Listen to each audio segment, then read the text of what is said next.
Welcome, and thank you for joining for another whiskey review. Today, we're going to take a look at the Bruichladdich 18-year-old. Dustin, we said we'd get it for the folks. I said I wouldn't, and then... Then we changed our mind. Then we said we'd get it. We eventually came around on it. 50% ABV. And I'll tell you why I got it, Mike. Just actually push. Nice. Oh. It's a glass cork. This might be the first glass cork you've done, Mike. Yeah, I tell you what, that was slick. I like it. All right, so Dustin. Just let me finish real quick here, Mike. Yeah, Sorry. yeah, no worries, bud. So when I first looked this up, it was about 200 something on the UK websites. Plus, I had to ship it over here, and I decided that was a little too much. And then it showed up locally for about 175, no shipping. And I was like, well, okay, I can do that. And Dustin got the bottle. Long story short, right, Dustin? Yeah, I mean, once you get the price down to where it's cheaper to buy in the States than it is to buy overseas, yeah, that's rare. It's a good day. Master Malt's coming back. Yeah. But still. Shipping's a little rough. Yeah, still a good day for us. So we did the Port Charlotte 18. We're a fan of that. Bruichladdich, another distillery that, we're big fans of. Mm-hmm. Me and IO lovers. This is their unpeated whiskey, so that's essentially the difference between the two. This one also comes in at 50% ABV. Actually, did the Port Charlotte come in at 50? Port Charlotte was cask strength. This one comes in at 55. Yeah, that was 55, where this just comes in at 50. Yeah. But again, 18 years old. A nice age statement for this distillery. Yeah. To have out here, so it's something that I hope to do before. Did we talk about cask maturation? No. Okay, so what is the cask maturation? Bourbon, Sauternes, and port. I will tell you, when I first poured this, Mike, I was in a dark room. Mm-hmm. I hadn't looked it up at all, and I poured it. And when you look here, guys, let's see if you can get a good view of the color here. It's dark enough where it's not bourbon cask in person, but this comes in a recycled cardboard piece of paper, so I didn't even know, hadn't seen the color at all in a dark room. And my first thought when I tasted it was, there is no way this flavor came from bourbon, because I thought this was all ex-bourbon when I got it. No, I tell you what, man. Right off the bat, this is just jumping out of the glass. Aromatic as hell. Yeah. Big volume. Yeah, you're getting that classic farm Bruichladdich notes all over the place here, but you're also getting this it's like a white grape, Mike. It's not purple grapes. It's not like you're getting something with a sherry cask. It's just a little bit of white grape. Note that's coming through, and there's just this nice sweetness across the board.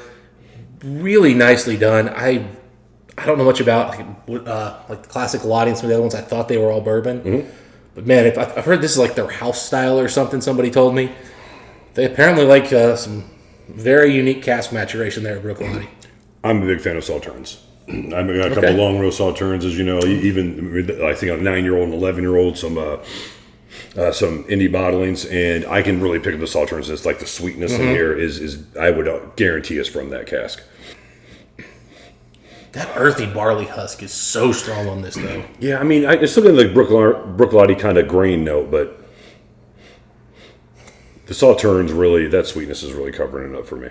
This has so much grain element to it that I would be convinced if somebody told me this was actually a grain instead of a single malt, or even some kind of weird American thing where they didn't use new charred oak, because it's just so grainy. I'm really giving you that barnyard element. It does kind of come off a bit. I don't think it's high char, but a bit charrier than I would expect. Maybe a bit on the high note. Yeah, but you know what, too? There's also, along with the honey note, there is a twinge of sour to it. Oh, there's always some sour notes on the Bruichladdich. That's part of their signature malt. It's hay, husk, and sourness are just always there with a really nice middle of the road but rich sweetness. Yeah, there's a note that I think you described as a white grape that I would almost call a white peach.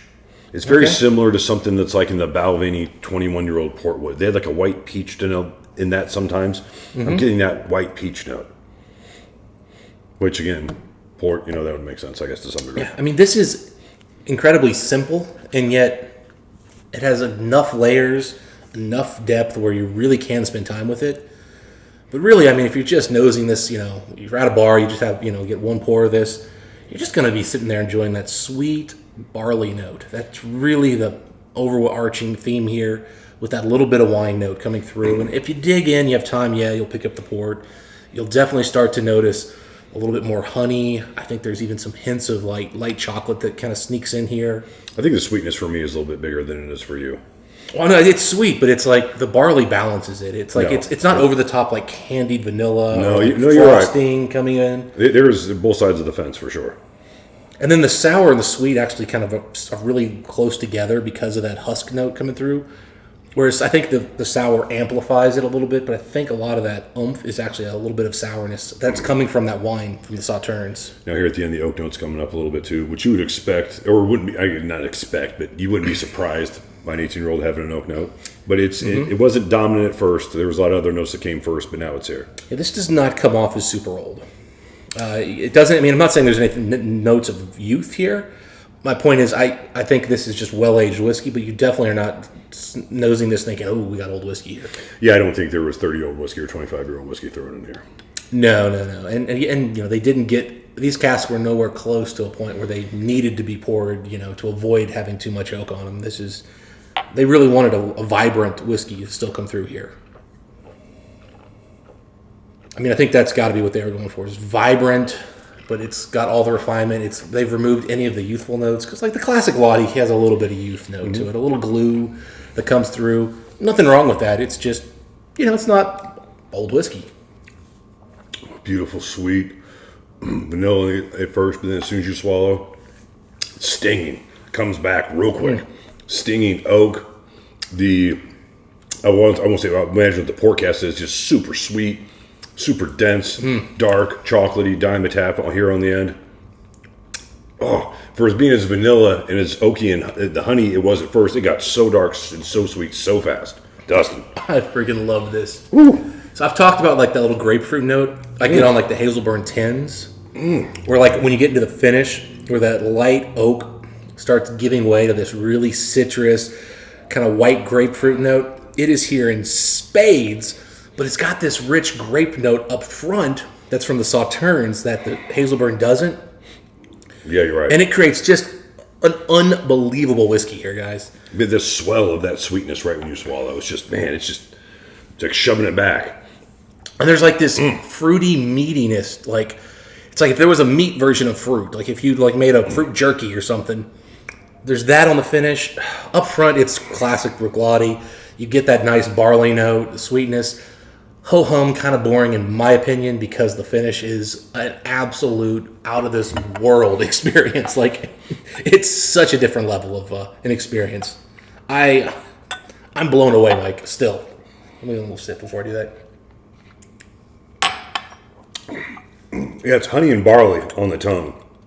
Within as soon as you swallow, man, the Sauternes and the port take over. And you're right, it's a off grape note. It's a sour grape, white grape, or white peach. It's like it's white grapefruit, man. It's white grapefruit. It's like an IPA. Yeah, it is citrus, man. It's hot. You're right. It's almost hot. It's almost like the hops from an IPA, but like in the best way. And they don't get overpowered because there's this oak tannic note that comes in before it gets too bitter. So it prevents any of that over bittering. It goes about as far as you can without getting some bitter tannic notes to it. I mean, it's bitter, but it like again, it's walking a fine line. But again, because they didn't let the oak overdo it. Yeah. Like again, I'm comparing it to Hazelburn 10, which I think is just a masterpiece of a 10-year-old whiskey. But it's got all these other layers and other elements. But to do that and have like the best parts of that 10-year means they were able to just perfectly time these barrels at 18 years to give it the refinement, the finish, the extra flavor, but still have that really nice balance. It's unbelievable. Yeah, I'm really more impressed with this than I thought I would be. It's really well done. I almost think that this is why it's 50% not cast strength. Like the Port Charlotte, like they were walking a fine line on a couple different angles here. I truly believe this was proofed to drink. Now, perfectly proofed to drink? Well, no. I mean, it's 50%. Somebody made some decision. It could be 51, right? Like so somebody somewhere in there probably, said, hey, if we're going to proof it down anyway, 50 is probably a good cost-effective way versus 51. We'll get a few more bottles out, but they really did proof this nicely. I tell you what, now with some water in it, Dustin, it's just honey wheat, sour. Ooh, wheat's good. Honey wheat, yeah, sour, and just a little bit of golden grams. Thank you. That's what I was looking for earlier. Yes, golden grams for sure. But it's got that that little bit of sour note that's on the finish, on the palate, is now on the nose. It's a little different. It's a little shifted. It's clinging on to that, but it's in there. Wheat note. That golden wheat note is just right there. It's right there with it. But still, like that dark, that Sauternes is what I'm guessing. It's still that secondary sweetness. I'm not a fan of this barnyard barley note. I don't dislike it, but it's never been something I thought, oh, that's great. That's why I really don't generally gravitate towards Bruichladdich. I just want it peated. And it's why I don't generally buy these offerings. So that's why we haven't brought you guys some of their farm cask stuff. It's just, I like it.